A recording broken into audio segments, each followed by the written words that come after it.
أما بعد فأعوذ بالله السميع العليم من الشيطان الرجيم من همزه ونفخه ونفثه بسم الله الرحمن الرحيم ذلك بأنهم شاقوا الله ورسوله ومن يشاقق الله ورسوله فإن الله شديد العقاب.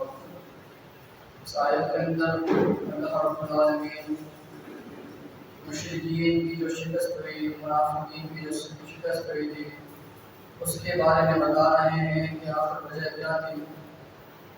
ذالک بأنهم شاقوا الله ورسوله، ان لوگوں نے اللہ رب العالمین کی مخالفت کی اور اللہ کے رسول کی مخالفت کی، دین کی مخالفت کی، اللہ کے رسول صلی اللہ علیہ وسلم کے پیغام کی مخالفت کی، اللہ کے رسول صلی اللہ علیہ وسلم کی جو بنی تھی اس کی مخالفت کی. وَمَن يُشَاقِقِ اللَّهَ وَرَسُولَهُ، اور جو بھی اللہ کی مخالفت کرے گا اور اللہ کے رسول کی مخالفت کرے گا، فَإِنَّ اللَّهَ شَدِيدُ الْعِقَابِ، بے شک اللہ رب العالمین اس کی سخت پکڑ کرنے والا ہے، سخت عذاب دینے والا ہے. ذَلِكُمْ فَذُوقُوهُ وَأَنَّ لِلْكَافِرِينَ عَذَابَ النَّارِ، بس تم چکھو اس عذاب کو.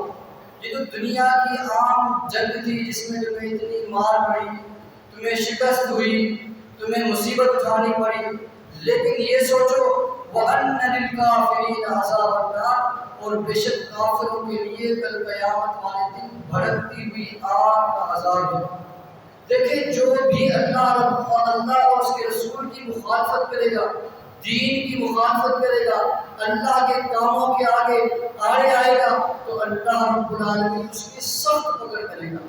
اس کو دنیا میں بھی ذلیل و رسوا کرے گا، دنیا میں بھی اسے ذلت اٹھانے پڑے گی، لیکن اس کو کل قیامت والے دن بھی بڑے عذاب سے دوچار ہونا پڑے گا. آج دیکھیں کئی ایسے مسلمان ہیں، ہم اپنے معاشرے کے اندر دیکھیں، وہ اللہ اور اس کے رسول کی مخالفت کرتے ہیں، دین کی مخالفت کرتے ہیں، دیندار لوگوں کی مخالفت کرتے ہیں. یہی ہے کہ اللہ رب العالمین کی اگر پکڑ آ جائے تو پھر اللہ رب العالمین کیا کہتے ہیں، وَمَن يُشَاقِقِ اللَّهَ وَرَسُولَهُ، جو بھی مخالفت کرے گا اللہ اور اس کے رسول کی، فَإِنَّ اللَّهَ شَدِيدُ الْعِقَابِ، بے شک اللہ رب العالمین سخت پکڑ کرنے والا ہے. ذَلِكُمْ فَذُوقُوهُ وَأَنَّ لِلْكَافِرِينَ عَذَابَ النَّارِ، یہ کافروں کے بارے میں اللہ رب العالمین بتا رہا ہے کہ تم چکھو اس عذاب کو، یہ دنیا کا جو عذاب ہے اس کو بھی چکھو. وَأَنَّ لِلْكَافِرِينَ عَذَابَ النَّارِ، کل قیامت کا بہت بڑا عذاب یاد رکھنا ہے. اللہ رب العالمین سے دعا ہے کہ اللہ رب العالمین سمجھنے کی توفیق عطا فرمائے.